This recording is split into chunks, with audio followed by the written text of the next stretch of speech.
Olá, boa noite.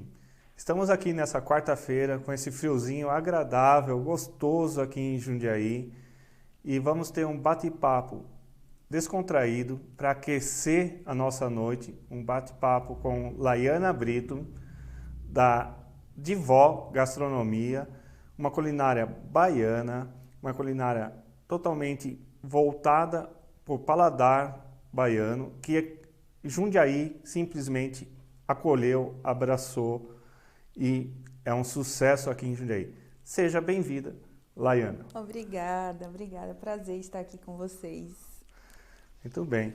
A Laiana já falou aqui para mim que posso chamá-la de Lai. É verdade. Como assim, todo mundo a conhece como Lai, ou baiana, onde ela vai, nos restaurantes, nos mercados. Então, vou chamá-la de Lai aqui, ficar uma conversa bem descontraída, bem gostosa para o público de casa. E também, né, apesar de se escrever de vó, segundo ela, aqui nas nossas conversas, antes de entrarmos ao vivo, se pronuncia de vó. No Nordeste a gente fala sempre de, né? De Célio, de Lai. Muito bem. Então, pessoal, não estarei falando errado, estamos falando como tem que ser pronunciado. Afinal, quando você entra na Divó é para se sentir na Bahia, né? Então já começa por aí. Que bacana. Perceberam, né, esse sotaque maravilhoso, gostoso, simpático dela. Então, vamos lá. Lai, conte para o público de casa como que essa baiana simpática aterrissou aqui em Jundiaí. Célio, você sabe que é a pergunta que eu mais recebo lá no restaurante. Todo mundo pergunta lá, e como foi que você veio parar aqui? Então, a gente, na verdade, fez um caminho antes, que foi para São Paulo. Saímos de Salvador, trabalhávamos no mundo corporativo, eu e meu esposo, que é meu sócio. E a gente foi convidado, teve um convite através das seguradoras que a gente trabalhava para trabalhar na matriz e fomos transferidos. Moramos muitos anos lá em São Paulo e ficamos um tempo lá trabalhando. Quando já estávamos de mudança para a Bahia de volta, que era o meu maior desejo, surgiu uma oportunidade grande para ele no mercado de trabalho e resolvemos ficar. Como ele passou um tempo aqui na adolescência, que eu estava contando a Célia, que quando o menino está muito danado na Bahia, adolescente, a mãe fala assim, vai estudar com um tio, com algum parente em outro lugar para ver se dá jeito. E aí ele veio morar com um tio e veio parar em Jundiaí. Passou 2 anos aqui estudando, menino ainda, voltou, corta de novo, foi para a Bahia. Quando a gente morava aqui em São Paulo, ele sempre comentava da qualidade de vida da cidade, que eu ia gostar, que a gente poderia experimentar, né, a cidade, saindo um pouquinho da capital. E viemos morar aqui e foi aí que começou toda a história da gente querer vender um pouquinho de dendê na terra do macarrão. Ah, bom. Tá. Quem vem para Jundiaí simplesmente ama essa cidade, né? Nosso programa passa pela TV Mais Brasil, a TV da região metropolitana de Jundiaí passa Brasil todo, mas quem vem para Jundiaí sabe o quão bom é essa cidade. Lai, como que surgiu a Divó? Bom, a Divó surgiu de uma vontade muito grande do meu esposo. Ele ficava sempre falando, poxa, amor, aqui a gente acaba não encontrando as comidinhas que a gente gosta, né? Que a gente gostava lá na Bahia. E sempre víamos de lá empencado de coisa no avião, trazendo para os amigos até. Os amigos falavam, vocês têm que trazer isso para vender. E trazíamos bastante produtos. E veio também de uma saudade muito grande que a gente sentia, né? De se sentir um pouco pertencido ao lugar, de trazer um pouco da nossa cultura de uma forma diferente, mostrar a Bahia de um outro jeito para as pessoas, né? Porque existem vários estereótipos, vários rótulos em cima da nossa cultura, da nossa culinária. E aí a gente queria trazer isso um pouquinho à tona e foi assim que começou, com a saudade também muito grande das nossas avós, né? Todo domingo a gente falava, que saudade daquela comidinha, aquela reunião de família. A gente vivia muito só aqui, né, em São Paulo. Então surgiu muito dessa saudade, assim, dessa coisa de se sentir pertencente ao lugar. E com certeza foram acolhidos. Hoje, talvez não pense em voltar para a Bahia mais.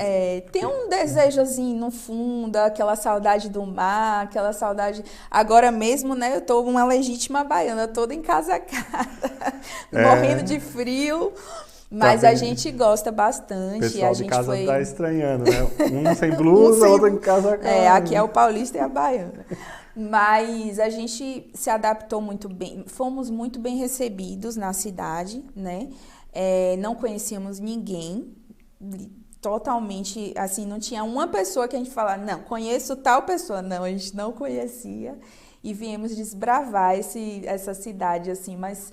Eu acredito que Jundiaí tem essa qualidade, né? De abraçar gente de todo o Brasil aí.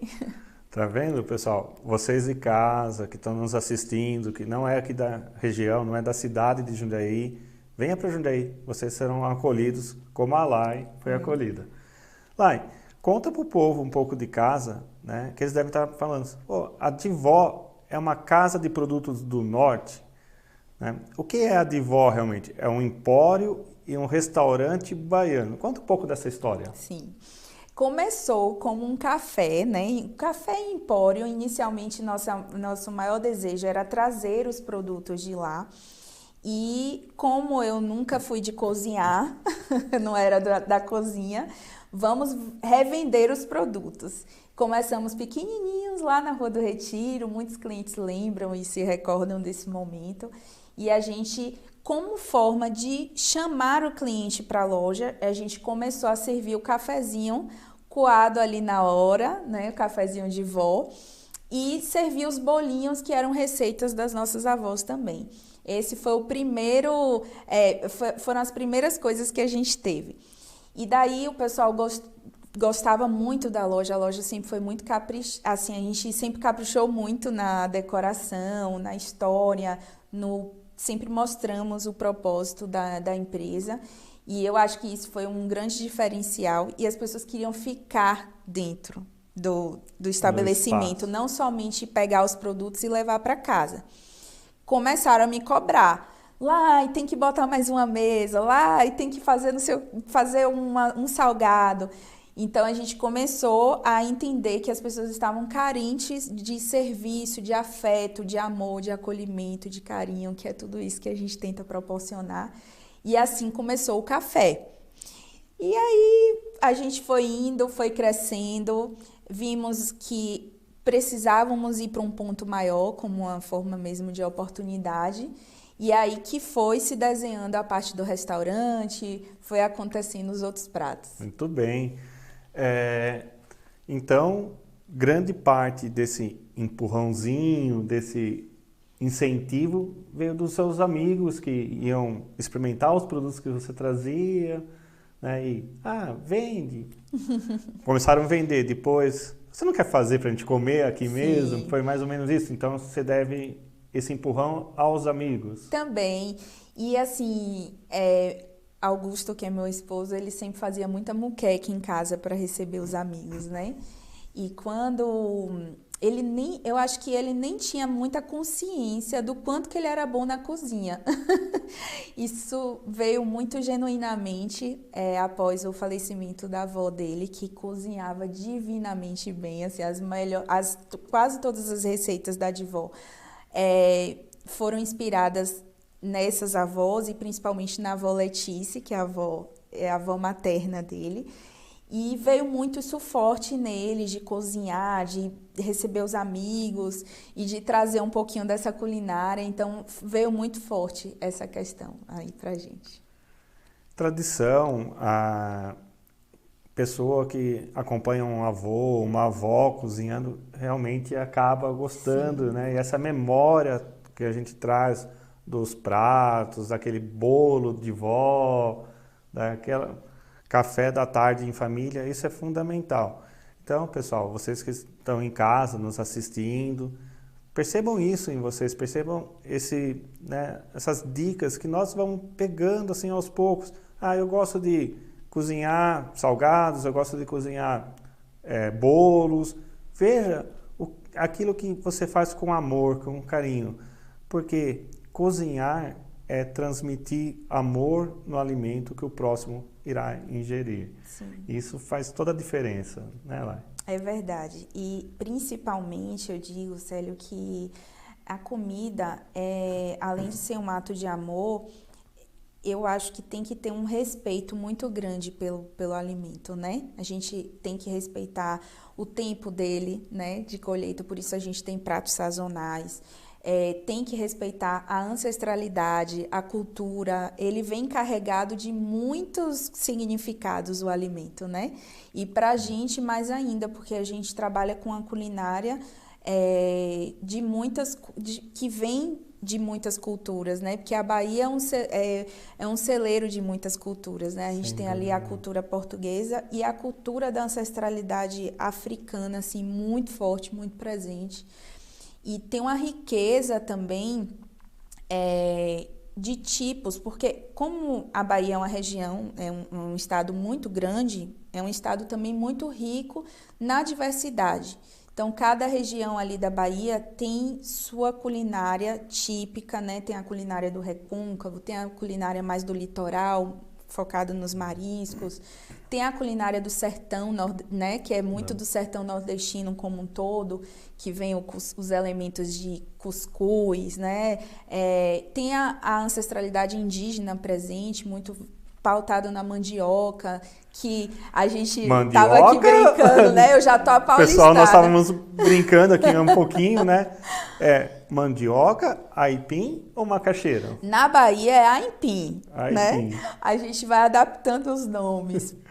Mas, e mais para cima um pouquinho, sempre chamam, lá em Pernambuco, eu sei que é macaxeira, mas todo mundo já sabe, né? Aqui no Paulista é a famosa mandioca. Isso. Então, está muito presente na nossa culinária, né? A mandioca é muito presente, a gente tem vários pratos e é de ancestralidade indígena, né? Então, tem uma diversidade ali cultural, uma riqueza muito grande e precisa ser respeitada, né? Muito, muito respeitada. Até acho um fator extremamente que a gente deve ressaltar aqui, um fator de extrema importância, é que muitas vezes a pessoa vai num restaurante francês, acha normal pagar 150, 200 reais num prato, né, bem elaborado, tudo. Mas vai num restaurante de culinária brasileira, acho que é um absurdo pagar 200, 250 em um prato, muitas vezes. Como que você vê isso? Você percebe isso daí no seu restaurante? Demais, demais. Hoje a gente já tem uma outra realidade, inclusive melhor, que ao longo desses últimos anos a culinária brasileira foi mais valorizada, né? Mas ainda assim, principalmente a culinária nordestina, ela carrega um preconceito, talvez. Esses dias eu estava vendo o MasterChef, né? E é um programa muito forte de culinária que as pessoas gostam de assistir. E a gente viu um mestre pra gente, que é o Rodrigo Oliveira, ele falando sobre isso, como a culinária nordestina não é valorizada, né? E a gente trabalha com elementos tão ricos, com ingredientes tão ricos, e a gente tem essa dificuldade de mostrar, às vezes, essa riqueza na nossa cultura. E as pessoas têm um preconceito, até a própria comida baiana, assim. Tem muita gente que fala pra mim, eu sou doida pra ir lá, mas meu marido não come nada de coentro, não come nada de pimenta. Então, acredita que nossos pratos todos, a gente fez essa adaptação, inclusive, do coentro, porque é uma das polêmicas com coentro ou sem coentro, coentro, né? É uma coisa que não existe meio termo para o brasileiro. Ou ama ou odeia. Ou odeia. É isso daí. Então, a gente identificou isso já muito no início e a gente sempre pergunta, nossa equipe é treinada para perguntar, você gostaria de que trouxesse o coentro? A gente sempre trabalha com coentro e pimenta à parte. Eu, por exemplo, sou uma baiana que não como pimenta e amo comida baiana. Então, existem rótulos, né, que a gente tenta o tempo inteiro ali desmistificar e trazer um pouco mais de conhecimento também em relação à nossa comida e à nossa cultura. Tá. Falando um pouco aí de comida, cultura, cardápio, vamos dar umas dicas para o pessoal de casa. Na questão da elaboração do cardápio, né? Como que vocês definem os pratos que vão fazer parte do cardápio naquela temporada, naquela estação do ano, as suas bebidas, seus drinks? Nós temos, né, drinks maravilhosos no seu restaurante, tem a foto, o pessoal de casa vai ver as fotos dos drinks. Comenta um pouco como que é a elaboração, quem é o responsável por elaborar tudo isso? Sim. Quem está à frente da cozinha da Divó é o Augusto, né? Junto com nossa equipe lá, a gente tem uma equipe, tem a chefe Nina, que é maravilhosa, tem minhas baianas lá nos bastidores e botando a mão na massa também. Eu faço um trabalho de pesquisa intenso, porque também a gente tem uma dificuldade, como a gente traz tudo da Bahia, literalmente, essa logística, ela é, né, puxada, às vezes a gente tem algumas dificuldades em alguns produtos. Então, a gente vê aí caipirinha de siriguela, caju, são itens sazonais e que a gente precisa sempre estar estudando o momento de colocar eles no cardápio. Algumas coisas são sazonais, né, de acordo com o produto. E tem uma coisa também que eu costumo dizer, que a gente precisa aproveitar o máximo daquele ingrediente, né? Então, o aipim hoje eu utilizo como base de muitas coisas no meu cardápio. Transforma assim em tapioca, né? Transforma a mais tradicional, a base de aipim é a tapioca. Exato. E tem pratos que vão o próprio aipim ou que faz o preparo com aipim. Eu costumo dizer, até uma dica, né, para as pessoas que estão montando agora seu cardápio. Você precisa sempre aproveitar aquele ingrediente pelo menos 3 vezes no seu cardápio para ele se tornar um cardápio inteligente, né? Então, tem alguns produtos que a gente acabou tirando, inclusive, porque tinha uma dificuldade de utilizar em outros pratos. Então, você vai vendo também o que mais sai, né? Tem prato que eu falo assim, meu Deus, vai ser um sucesso. E a gente também tem que se adaptar à cultura local, né? Porque nem tudo a gente faz alguns pratos assim temáticos em épocas de festejos, que para o baiano é muito forte. Algum prato, por exemplo, o caruru, que é um prato muito típico da época de setembro, a gente tem esse costume lá. Explique para o povo de casa o que é um caruru. O caruru é uma coisa deliciosa demais. A gente faz com quiabo, e muita gente que não gosta de quiabo, eu nem falo, não, experimenta antes, quando experimenta adora. Mas é feito com quiabo, leite de coco, dendê, aí vai todo o tempero baiano, castanha, amendoim. Então é um prato muito rico. E vão vários elementos ali no prato também. A gente faz na época de setembro para as pessoas conhecerem, mas a gente sente também que tem uma resistência um pouquinho das pessoas experimentarem coisas novas. Sim. Então, os pratos que têm mais saída são os pratos que todo mundo conhece mais, né? O baião, que é super famoso no Brasil inteiro. Baião de dois. O dadinho de tapioca, que foi uma invenção de Rodrigo Oliveira, que tomou o Brasil inteiro. O trio nordestino, que é a carne do sol, o queijo coalho e a mandioca, as pessoas olham e falam assim, esse eu conheço. Então, tem mais essa coisa de de experimentar mais, né? Esse trio nordestino está presente em muitos bares, muitas locais, choperias, cervejarias. É um prato que qualquer cardápio quase tem o trio nordestino, só com outro nome, tábua, chapa quente, tábua, Sim. porque esse caiu no gosto do Brasil todo, né? Verdade, é verdade. Você falando das frutas que você traz de fora, estações, né? Cada fruta, seriguela, caju, como que é compor o CMV desses produtos? Porque tem um frete e o frete, pessoal de casa que está nos assistindo, tem que fazer parte do seu custo. Não tem como não calcular o frete num custo, no caso que nem dela, que traz produtos de fora. Como você calcula tudo isso? Explica para o pessoal de casa. É um desafio, viu? Mas a gente tem que realmente tomar um certo cuidado. A gente tem um caminhão que vem da Bahia, a gente tenta otimizar Às vezes a gente fica até sem alguns produtos no empório, porque a gente espera um volume maior de mercadoria para vir e otimizar esse custo. Tem uma parte que vem de avião. Hoje eu tenho 2 bases centrais assim na Bahia, uma em Salvador, que meu irmãozinho lindo me ajuda a trazer as coisas lá de Salvador, que tem produtos que você só encontra mais fortes assim em Salvador, e outros que são de Vitória da Conquista, que minha sogra faz um trabalho maravilhoso lá também, e tem todo um estoque.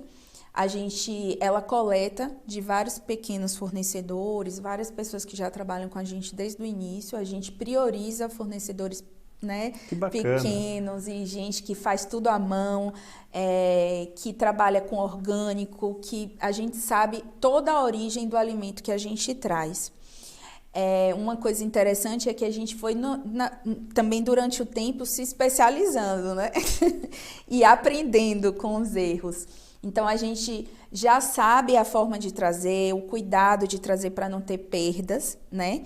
Um cuidado também com a validade e até quando esses alimentos chegam, como armazenar esses alimentos, né? Então, hoje eu trago feijão verde, feijão fradinho, andu, que é um outro tipo de feijão nosso, a banana da terra, ninguém acredita, mas a banana da terra eu trago de lá. E as pessoas falam, mas lá, por que vocês trazem a banana de lá? Porque o doçor da banana faz toda a diferença na composição dos nossos pratos.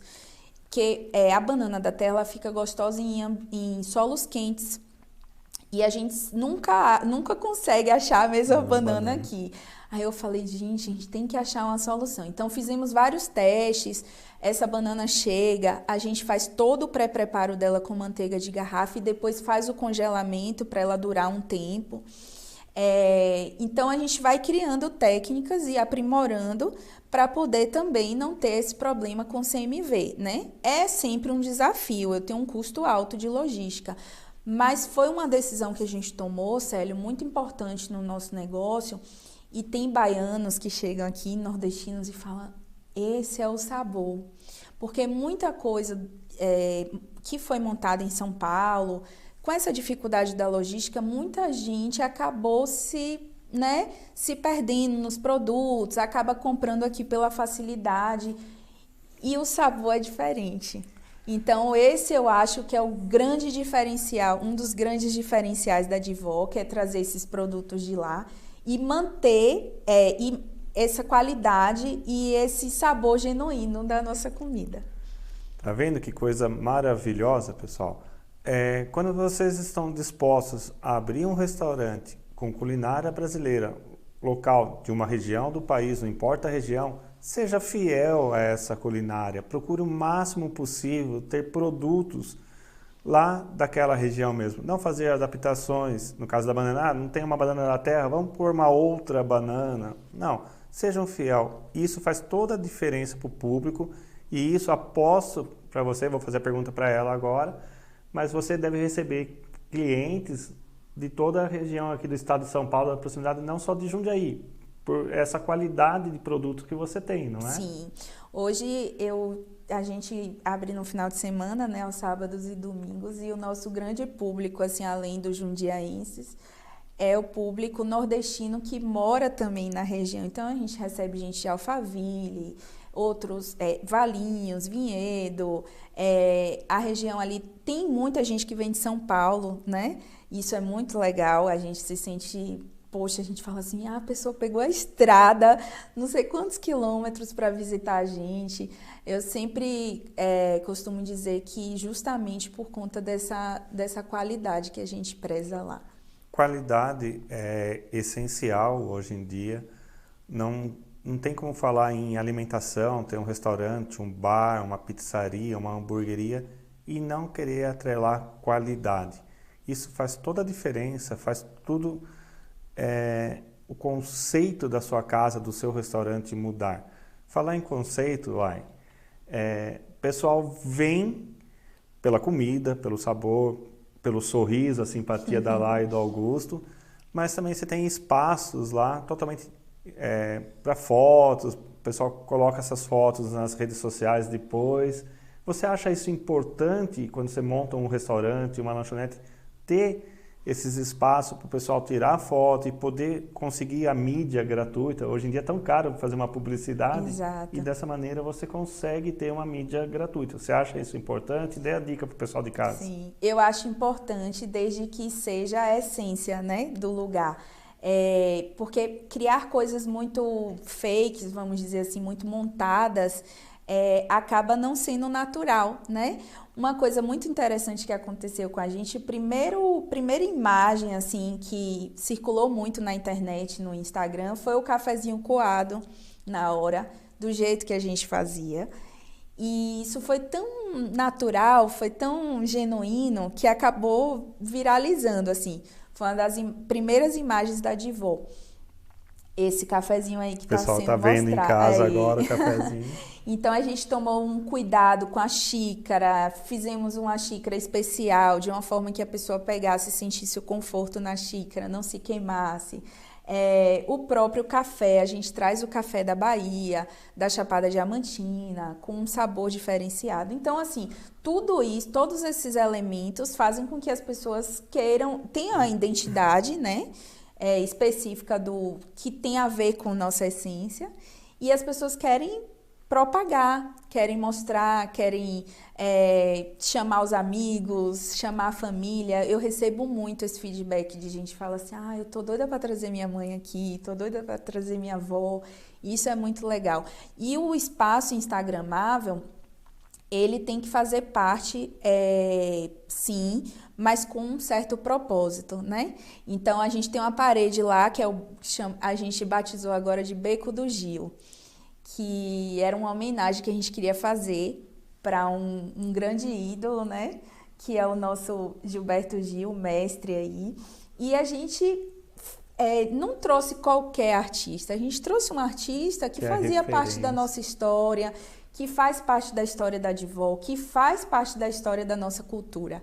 Então, não adianta fazer espaços que não tenham sentido e relevância ali para o propósito do negócio, né? Sim. Outro espaço, acho que o pessoal tira muita foto ali, são as escadas, a escadaria, né? Onde tem frases em cada degrau. São as frases que a gente sempre fala lá, né? Com o nosso sotaque, com o nosso linguajar. Então, o pessoal gosta muito de tirar foto nas escadas. O próprio ato de amarrar a fichinha do Bonfim, que a gente deixa lá disponível para os clientes fazerem os 3 pedidos, que esse outro Bonfim é quase o gênio da lâmpada. Para vocês. Então, você pode fazer os pedidos ali, ter o ritual. A gente tem um secretismo religioso muito forte na Bahia, né? Sim. Então, a gente está ali aberto para todo tipo de fé e a gente respeita muito todas elas. E é um espaço diverso por conta disso, porque a gente acolhe todas as religiões. Isso é muito bom. Então, vocês perceberam a importância de não só ter qualidade nos pratos, nas bebidas, mas também no ambiente, tornar um ambiente aconchegante, que a pessoa queira voltar, queira fotografar, queira divulgar o seu estabelecimento. Isso é muito importante para vocês. Uma outra pergunta, vamos tratar um pouco também de dicas para o pessoal. Por ser uma culinária tão diversificada, tão diferente, deve ser normal você receber clientes lá e perguntar para o seu atendente, como é esse prato? Ele é apimentado? Ele é quente? Como que é esse prato? Qual é o gosto? Como que você treina a sua equipe para explicar cada item do seu cardápio para o seu público? É um dos pontos, assim, chaves do negócio, né? É você preparar a sua equipe e preparar dentro de um propósito. A gente costuma fazer treinamentos, não só treinamentos técnicos, que a gente chama, né? Não é só o ato de servir, mas o porquê que ele está ali, qual é o propósito da casa, qual é a nossa essência, né? A gente procura ter uma equipe muito diversa também, que tem a ver com a nossa diversidade. Então, a gente traz todos eles para o nosso mundo, né? A gente tenta, o máximo, trazer eles para quem não é baiano, né? Que eu tenho alguns da equipe que são nordestinos. Isso facilita, né? Mas a gente treina eles também para ter essa consultoria com o cliente. Porque quando você entra em uma pizzaria em uma hamburgueria, você já sabe mais ou menos ali o que, né, já fica fácil. Então, vamos dizer assim, uma pessoa que chega, por exemplo, um garçom extra, né? Chega lá, consegue se virar bem. A gente não, a gente tem uma equipe, né, de fixos, de pessoas que estão ali há mais tempo com a gente. E eu costumo dizer que eles demoram mais ou menos uns 3 meses para poder aprender tudo que tem na loja, tudo que tem no cardápio. Eles experimentam também, ficam curiosos. Isso é extremamente importante, né? O seu atendente experimentar seus pratos. Sim. Como que ele vai opinar, falar de um prato se ele não consegue, nunca comeu esse prato na vida? Então, exatamente. Não dá. E também tem uma coisa, Célio, que eu acho, o nosso ambiente, ele proporciona muito isso. Você estava falando da experiência, né, do cliente. Tudo ali é pensado, tudo. Desde a playlist, da música que a gente toca no restaurante, as janelas, né, que são todas... Eu não sei se você já reparou que é tudo azul, né? Tudo ali tem um propósito. A horta, o jardim, as plantas que tem nos nossos jardins são inspiradas nas plantas que nossas avós gostavam, que foi feito por uma paisagista. Então, tudo ali é estudado e eu tento trazer isso para eles, né? Gente, aqui tudo tem um porquê. Inclusive de vocês estarem aqui conosco. Então, a gente traz muito nossa equipe para essa... Tem uma líder lá que é baiana, que é Thalita, que é a nossa primeira funcionária assim, da Divó, que é meu braço direito. E ela, junto comigo, faz muito esse trabalho de ir treinando todos eles, porque no início não foi fácil. Pensa que o cuscuz nordestino era vendido como é hoje? Não era, não. A gente tinha que chegar na mesa, falar, oferecer, deixar o cliente seguro, né? Sim. Tem cliente que até hoje fala assim, lá em pensar que eu só comia a tapioca de queijo e só, tinha medo de experimentar as outras coisas.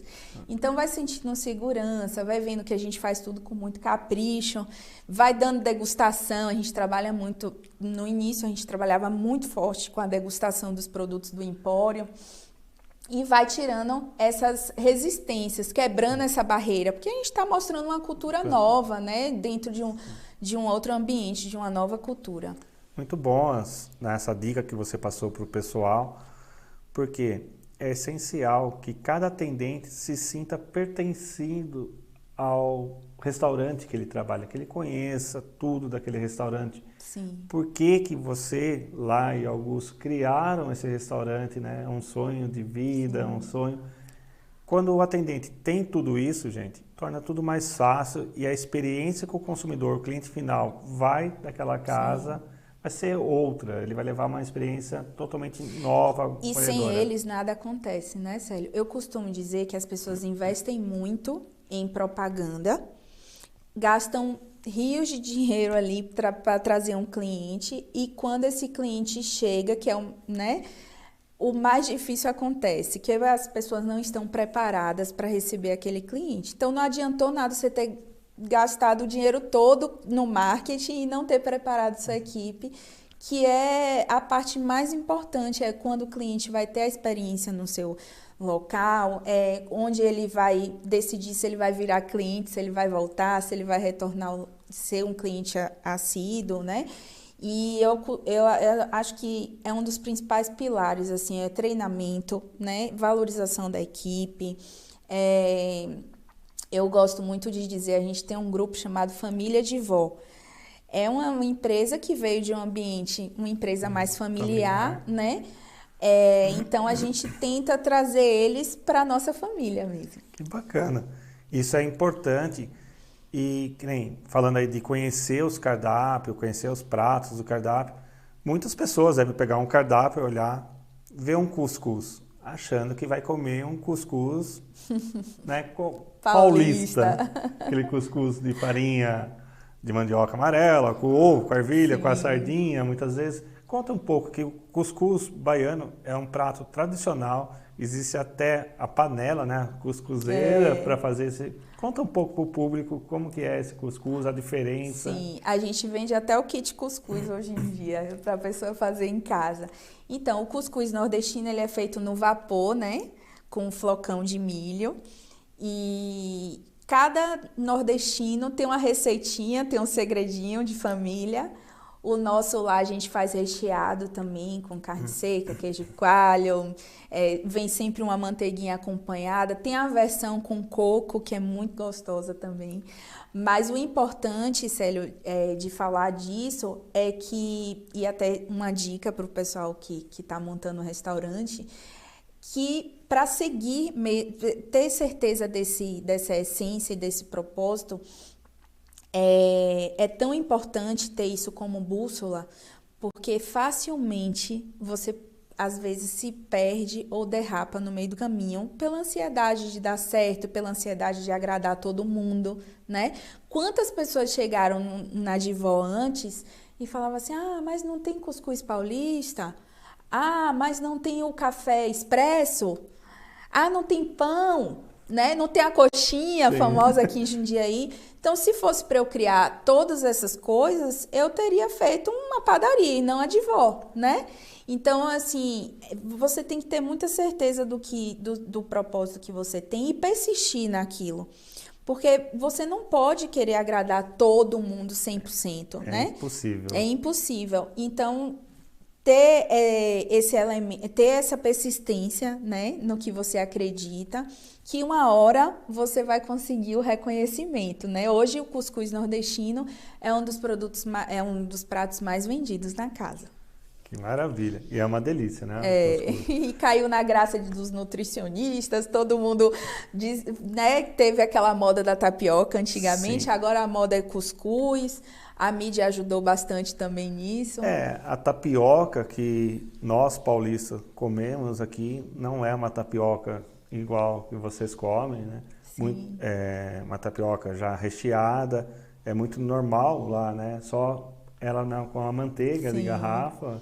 E outro exemplo que eu dou, muita gente chegava e falava assim, eu queria uma tapioca de Nutella. Na Bahia você não vai ver uma tapioca de Nutella. Então, a gente sempre trouxe os elementos nossos mesmo, regionais. Então, a gente trabalha com as tapiocas que a gente mais gosta lá. E o pessoal hoje adora. No início, tem uma tapioca que é super vendida, que é a de queijo coalho com banana da terra, na manteiga de garrafa. E muita gente no início estranhava, falava assim... queijo coalho com banana da terra, ficava assim achando estranho. Depois que experimentava, virava a preferida.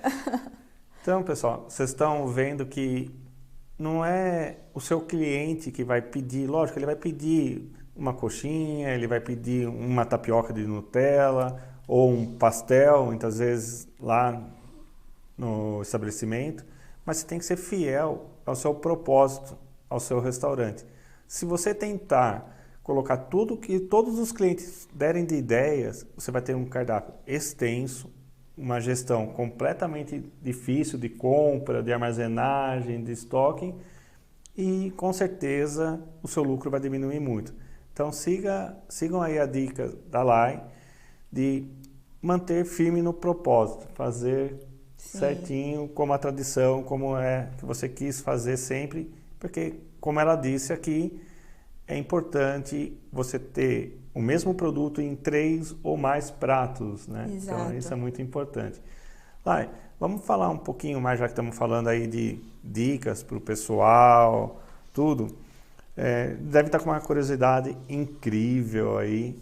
É carne seca, carne de sol, uma tapioca de carne seca, ou peço uma tapioca de carne de sol, ou são coisas diferentes isso daí? É uma confusão, viu, de nomes. E essa época, então, agora, que é canji, lá na Bahia, a gente chama mungunzá, vocês chamam canjica. E o curau de vocês é a nossa canjica. Então, menino, chega nordestino e fala, eu quero um curau. Aí a gente dá uns 5 minutos assim para pensar. A carne seca e a carne do sol é uma grande confusão também, que a gente tem que ter toda a nossa equipe preparada para explicar, né? E a gente tem pratos que levam a carne do sol e pratos que levam a carne seca. Então, a carne do sol, a carne seca ela é bastante desidratada. É aquela bem avermelhadinha que você tem que dessalgar ela, né? Você compra no mercado e você precisa passar por um processo, a gente tira toda a gordura, tira o sal dela várias vezes e depois prepara ela com cebola e manteiga de garrafa. A carne do sol, ela é uma carne levemente desidratada, só um pouquinho desidratada, no ponto certo do sal. Então, ela já vem pra gente, não precisa de salgar, ela já vem no ponto certo e já vem pronta para você preparar o prato. Ela normalmente na Bahia, hoje em dia, não, antigamente se usava muito nos varais, assim, né? Tinha uns lugares que as pessoas colocavam para tomar o sol. Mas hoje em dia usa-se muito mais à noite. E vê também a carne serenada. Em Minas também é muito forte isso. Então, a gente tem uma carne muito saborosa e que pode ser carne do sol existe de vários cortes de carne, né? Hoje a gente usa muito, num Dia dos Namorados mesmo, a gente fez um jantar belíssimo que tinha o filé mignon do sol, que é fantástico, é uma delícia. Veio da Bahia também, esse filé mignon. A gente também tem o preparo, já consegue preparar a carne do sol lá. No início a gente trazia, hoje a gente já faz esse preparo, a gente já tem essa expertise e já consegue preparar, porque o transporte de carne é um transporte mais difícil, né? Por conta de questão de legislação sanitária, exato, tudo mais. Então né? É um produtinho que a gente teve que se adaptar e fazer aqui na nossa própria cozinha. Tá. Seus produtos, seus pratos, por ser pratos tão específicos, tão bem elaborados, tão diferenciados, você não tem um delivery forte, né? Sim. O pessoal quer ir no local, ter a experiência gastronômica, comer naquele local, então o seu delivery não é tão forte. Mas você tem o delivery, o pessoal que está nos assistindo, você tem o delivery, pode encomendar. E como você vê o delivery nos dias atuais?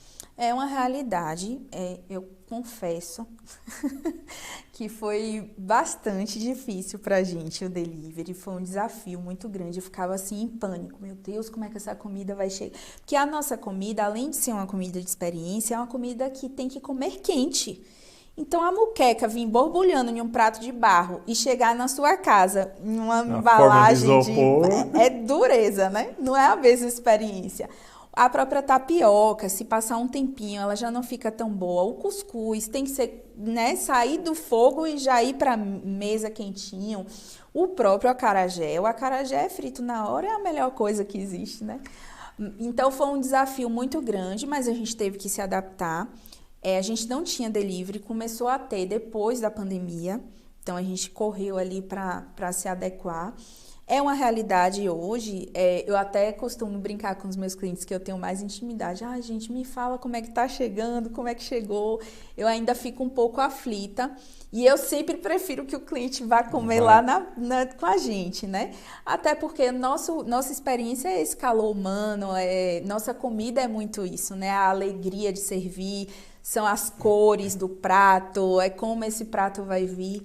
Nossa comida é uma comida realmente de experiência. Então, vejam vocês que não é necessário ter um delivery, fazer o que o público quer. Me entrega aqui uma moqueca. Não, venha comer no meu restaurante. Vai ser outro sabor, vai ser outra experiência. Muitas vezes você tende, por questões financeiras, falar, não, eu vou entregar, não posso perder esse cliente, ele quer comer em casa, vou entregar de qualquer jeito, e você acaba perdendo não só aquele cliente, como um futuro cliente, pode ser a visita dele que estivesse em casa. Respeite o seu propósito, mais uma vez eu afirmo isso. Você quer ter experiência, quer passar essa experiência para o seu cliente, respeite isso. E até testar, sabe, Célio? Teve produto que a gente tirou do delivery, porque a gente via, por exemplo, o risoto que a gente tinha antes, né, de rabada. Era um prato que não chegava bom no delivery. Então, ir perguntando e tendo esse feedback dos clientes, saber quais são os produtos que você coloca no delivery, né? Isso é muito importante. Muito bem. Tá vendo cada dica preciosa para vocês de casa, vocês que querem abrir um restaurante ou já têm e querem só melhorar o seu estabelecimento? Vamos agora para uma questão fundamental, é colocar dias específicos para alguns produtos. Hoje é uma quarta-feira, hoje é dia de... Acarajé. Acarajé. Muitas pessoas falam assim, eu já comi acarajé, fui num rodeio, fui numa festa, eu fui para São Paulo, parei na barraca lá, comi um acarajé. O acarajé autêntico, ele tem que ser frito no óleo, no azeite de dendê, minha gente. Olha, tem gente que me manda mensagem perguntando se o acarajé é frito no dendê. Aí eu falo assim, mas existe acarajé sem ser frito no dendê? Eu descobri isso aqui, viu, em São Paulo, que existia acarajé, que não sei se em algum momento isso se perdeu aí, o pessoal fazendo. E diz que tem gente que frita no óleo, né? O próprio camarão que é utilizado no acarajé, tradicionalmente na Bahia, é o camarão seco defumado, aquele bem avermelhadinho. Uhum. Tem gente que estranha e fala assim, nossa, mas eu não gosto desse camarão, por exemplo. Esse camarãozinho esse aí. Camarão. Esse é o camarão típico que é utilizado, né, em todos os tabuleiros da baiana. E o tomatinho verde, que também é o tomate típico que é utilizado no acarajé justamente para limpar um pouco do dendê, do sabor do dendê. Ele combina bastante. Tem uma lenda também que diz que nos tabuleiros, a Bahia faz muito calor, né? Salvador faz muito calor. Então as baianas utilizavam o tomate verde porque o tomate vermelho sempre perdia no calor. Então diz a lenda que foi por isso também que começou a usar o tomate verde, mas a gente acha que combina muito mais. Então, na quarta, tem essa linda baiana maravilhosa lá, Carolzinha, recebendo... Ela é baiana mesmo, tá? Baiana legítima, soteropolitana. Que a gente monta o tabuleiro lá fora para as pessoas conhecerem um pouco dessa cultura da baiana. Que a gente sempre serve o acarajé todos os dias, mas em serviços diferentes. A gente percebe que o cliente gosta das duas experiências. O acarajé grande, né, que a gente fala que é o sanduíche do baiano, que monta tudo ali na hora e come, né? É assim que a gente gosta de comer. E tem o acarajézinho mini, que são as mini porçõezinhas que a gente serve, que eu também recomendo para quem não conhece e quer conhecer, experimentar compartilhar com outras pessoas. Legal. Estamos entrando agora no minuto final do nosso programa. Teremos assunto aqui para mais 1 hora de conversa, com certeza. Que dica você deixa para o pessoal de casa que está nos assistindo sobre gestão de restaurante, realizar um sonho na área de gastronomia? Eu acho que hoje, nossa, passou rápido, né? Sim. Eu costumo, muita gente procura a gente lá, né? Não passou rápido, ainda temos mais 10 minutos, eu acabei de ver. Olhou errado. Vamos falar. Eu falei, nossa, já. Foi uma pequena falha minha aí do tempo. Sem problema. Mas eu vou mesmo assim Passa a dica e falar sobre isso. Eu acredito que para qualquer negócio hoje, Célio, eu acredito muito a gente falou muito da essência, do propósito, e isso você consegue construir desde o início através de uma ferramenta muito interessante de né, ligada ao marketing aí, que é o branding. Eu acredito muito nesse modelo hoje utilizado. Desde o início eu me preocupei bastante em ter esse brand muito afinado, né, que vai desde a identidade, não só a identidade visual, porque todo mundo liga a comunicação somente à identidade visual. E é muito mais do que isso, né?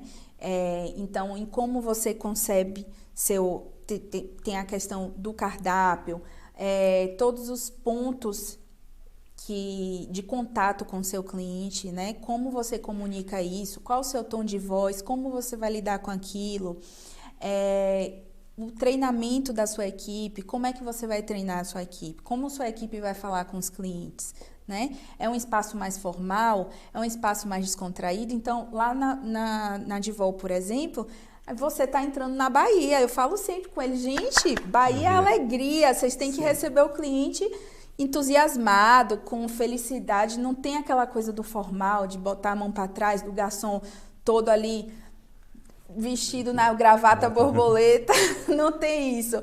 Então, o uniforme, todos os pontos de comunicação da sua marca com o cliente, elas precisam trazer, né, essa essência e o seu propósito, o porquê você existe. Então, eu acho que essa é a dica principal. Esse brand vai lhe ajudar muito e ser uma espécie de bússola, né, para que você não se perca, porque sempre vai chegar um dando pitaco, um falando, não, você deveria fazer isso. Todo mundo tem um pouquinho de empreendedor, né? E sempre vem com uma dica. É importante você escutar as pessoas, escutar principalmente o seu público. O público é extremamente importante isso. Mas você trazer isso para a sua realidade. Então, um exemplo disso. Muita gente falava assim no café da manhã, quando a gente servia lá na Rua do Retiro, você podia ter um pãozinho na chapa. Aí eu falava, gente, tem uma padaria logo ali na esquina que você pode comer o melhor pão.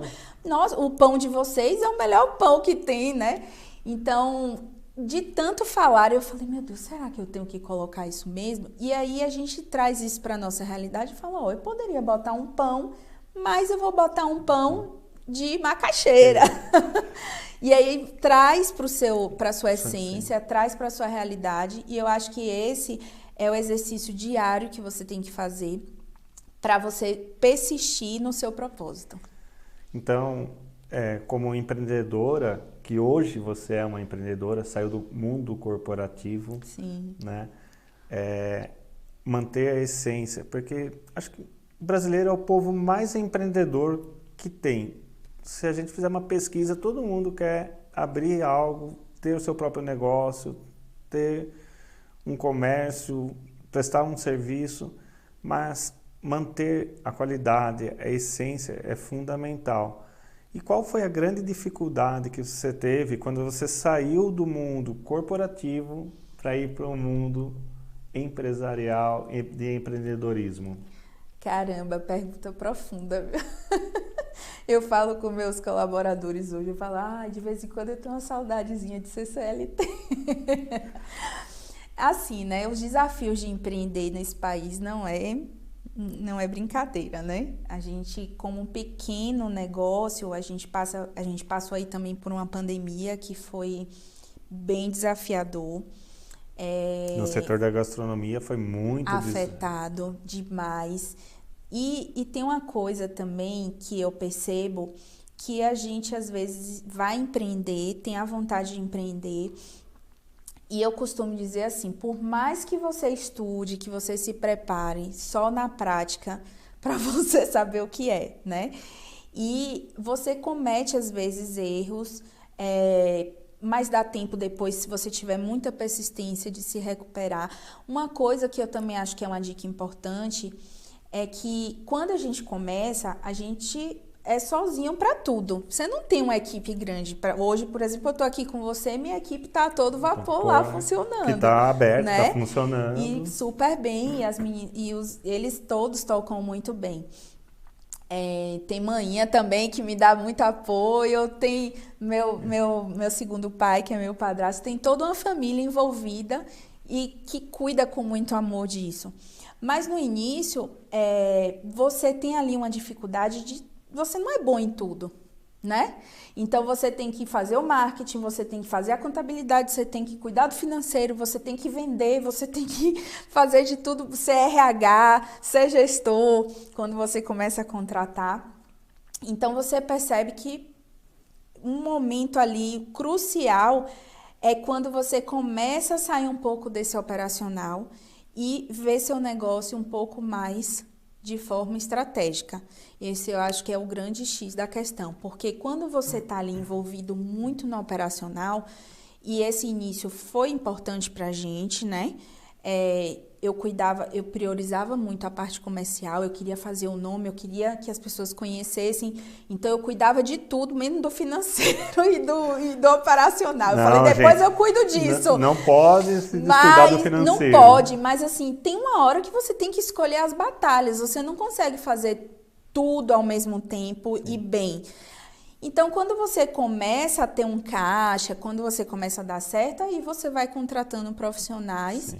que sejam bons naquela parte que você não é, né? Então, eu fui entendendo que eu não era tão legal assim na parte de processos, na parte burocrática, eu precisava ter uma pessoa que me ajudasse. E também você precisa entender que seu corpo, sua mente tem um limite, Com né? certeza. Então, foi uma parte muito difícil para mim, muito desafiadora virar essa chavinha assim, porque eu queria, até hoje, eu chego no restaurante, quero meter mão em tudo, quero botar a mão na massa. Mas o pessoal tem que ter essa consciência que existe o especialista daquela área. Temos a nutricionista para fazer toda a Sim. parte de processo, segurança alimentar, temos o profissional de marketing, temos o contador, Sim. temos vários profissionais para fazer essa parte. E foca naquilo que você quer hoje. Você é um gestor, você é um proprietário do seu restaurante. Então, você tem que estar observando, você tem que ter tempo para ir visitar outras casas. Como você falou que você vai visitar outras casas. Tem dias, Célio, que eu falo assim, não, hoje eu vou para São Paulo, porque eu quero sair do ambiente e respirar outros ares. Ou em uma viagem, ou em um momento de lazer. É aí que você tem os melhores insights, né? Então, em uma conversa com outro empreendedor, conversa com outros colegas de restaurante, ir para eventos, ir para palestras, isso vai oxigenando sua mente e vai trazendo mais ideias. Às vezes você está conversando com uma pessoa que nem é do negócio de gastronomia, é de outra área, de moda. Mas aí aquela empreendedora tá fazendo uma coisa massa, assim, no WhatsApp, aí você fala, pô, eu podia fazer isso também.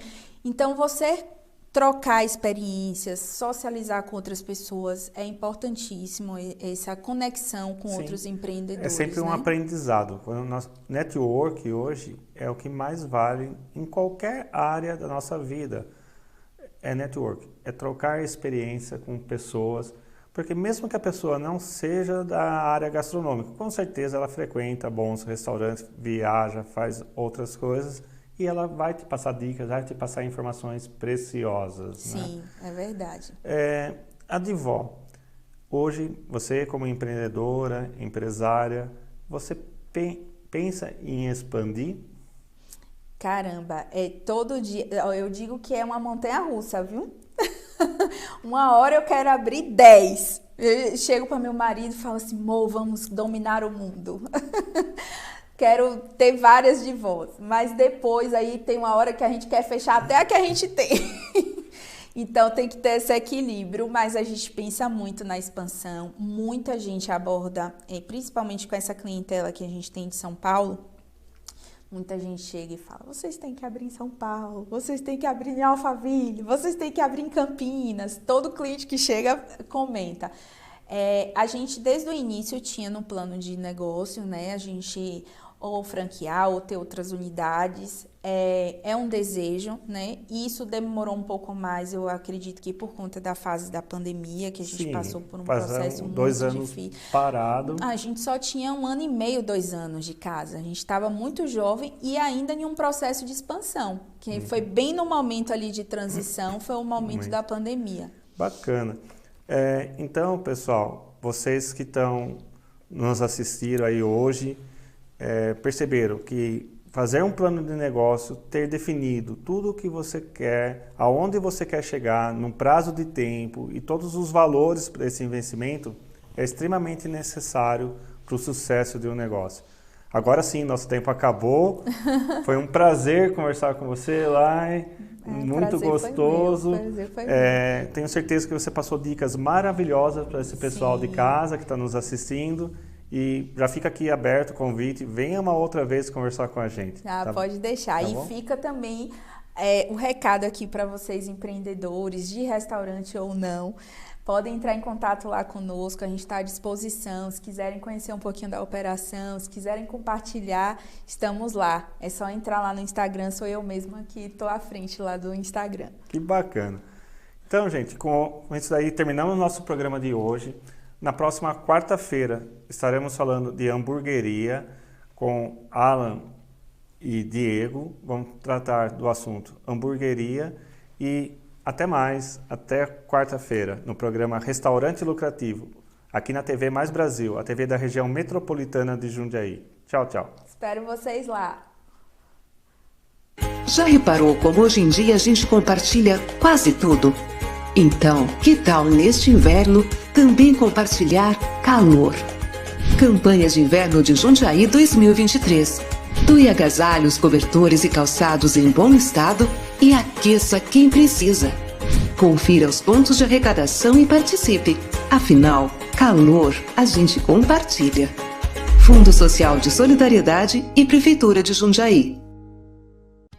Você, dono ou gestor de restaurante, está precisando de mais agilidade no dia a dia? Imagine poder atender os seus clientes de forma mais rápida e organizada, sem a necessidade de aumentar o número de funcionários e ainda ter o controle do seu negócio na palma da sua mão. BBI Food, o software especialista em gestão de restaurantes. Fale com a gente e solicite uma demonstração gratuita. www.bbifood.com.br